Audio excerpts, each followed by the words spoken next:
ज्ञान यज्ञ की इस अनोखी कक्षा में आपका स्वागत है। मैं हूँ आरती। चलिए शुरू करते हैं आज का अध्याय।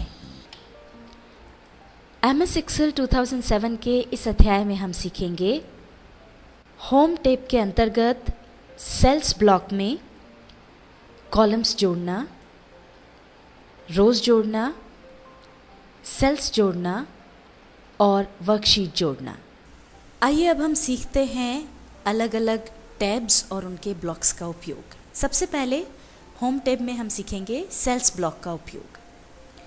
इसकी मदद से हम कोई भी कॉलम इंसर्ट करना हो या रो इंसर्ट करना हो या सेल इंसर्ट करना हो तो वो कर सकते हैं। इसके लिए जहाँ पर भी आपको सेल या कॉलम या रो इंसर्ट करना हो वहाँ उस जगह को पहले आप सिलेक्ट कर लें।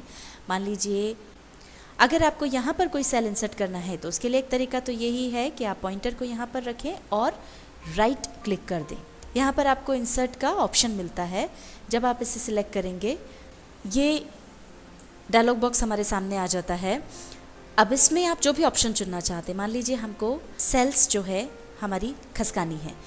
अगर हम शिफ्ट सेल्स राइट ये ऑप्शन चुनते हैं, इसको हमने क्लिक किया और ओके कर दिया तो ये देखिए यहाँ पर एक सेल, यहाँ पर हमारा 1 था, अब वो सेल आगे खिंच गई। ये सब एक एक सेल जो है वो राइट में शिफ्ट हो गई है। इसी ऑप्शन को हम यहाँ से भी ले सकते हैं। ये सेल्स ब्लॉक में आप इंसर्ट पर गए, यहाँ पर आपने क्लिक किया और ये इंसर्ट सेल्स का ऑप्शन आपको मिलता है। इस पर आपने जैसे ही क्लिक किया तो ये देखिए वही डायलॉग बॉक्स वापस आपके सामने आ गया है और इसमें हमने शिफ्ट सेल्स राइट इस ऑप्शन को चूज़ किया, ओके किया और ये देखिए ये एक एक सेल और आगे खसक गया है। इसी तरह से हम अगर हम कोई रो इंसर्ट करना चाहते हो तो वो भी कर सकते हैं। और जैसा कि अभी हमने आपको बताया था वो आप यहाँ से भी कर सकते हैं। अगर आपको यहाँ रो इंसर्ट करनी है तो यहाँ हमने इस रो को सिलेक्ट किया और उसके बाद यहाँ पर राइट क्लिक करके भी हम उसको ला सकते हैं जैसा कि हमने सेल के लिए किया था। और या फिर सेल्स वाला जो ब्लॉक है उसमें इंसर्ट पर ये इस एरो पर क्लिक किया, इस पर क्लिक किया तो ये देखिए पूरी की पूरी एक रो हमको मिल गई और ये बाकी सब नीचे खसक गया। इसी तरह से अगर आपको कॉलम इंसर्ट करना है तो जहाँ पर भी कॉलम, मान लीजिए हम यहाँ पर F के बाद एक कॉलम चाहते हैं तो हमने यहाँ पर इसको क्लिक किया और उसके बाद आप चाहें तो यहीं पर पॉइंटर रख करके राइट क्लिक करके इस तरह से यहाँ से इंसर्ट कर सकते हैं या फिर सेल्स वाले ब्लॉक में इंसर्ट पर जाएं और ये आपको ऑप्शन मिलता है इंसर्ट शीट कॉलम्स, इस पर क्लिक कर दें। ये देखिए ये पूरा की पूरा एक कॉलम यहाँ पर आ गया है और बाकी आगे खसक गए हैं। जिस तरह से हमने सेल्स, रोज और कॉलम्स ऐड किए हैं उसी तरह से अगर आपको वर्कशीट ऐड करना हो, जैसे कि हमने आपको बताया कि 3 शीट्स तो आपको बाय डिफ़ॉल्ट मिलती हैं पर आपको और भी शीट्स चाहिए और शीट ऐड करना है तो वो भी आप इसमें ऐड कर सकते हैं। उसके लिए फिर सेल्स ब्लॉक पर जाएं, इंसर्ट पर आपने क्लिक किया, सबसे नीचे ऑप्शन है इंसर्ट शीट, इस पर क्लिक करें। जैसे ही आप क्लिक करेंगे ये देखेंगे कि शीट 4 आपको यहाँ पर मिल गई। इसके अलावा कोई भी शीट इंसर्ट करने के लिए और 2 तरीके हैं। या तो आप यहाँ पर जाकर, ये देखिए इंसर्ट वर्कशीट का ऑप्शन आपको यहाँ पर भी मिलता है तो यहाँ पर जाकर के आप क्लिक करेंगे तो भी वर्कशीट इंसर्ट हो जाएगी। या फिर आप किसी भी शीट 1, 2, 3 जो आपके पास हैं उस पर जाकर के पॉइंटर रख करके राइट क्लिक करें तो यहाँ पर आपको इंसर्ट का ऑप्शन मिलेगा। आप इस पर जाएंगे, क्लिक करेंगे और इस पर ओके कर देंगे तो आपको एक नई वर्कशीट मिल जाएगी। ये देखिए ये शीट 5 आ गई।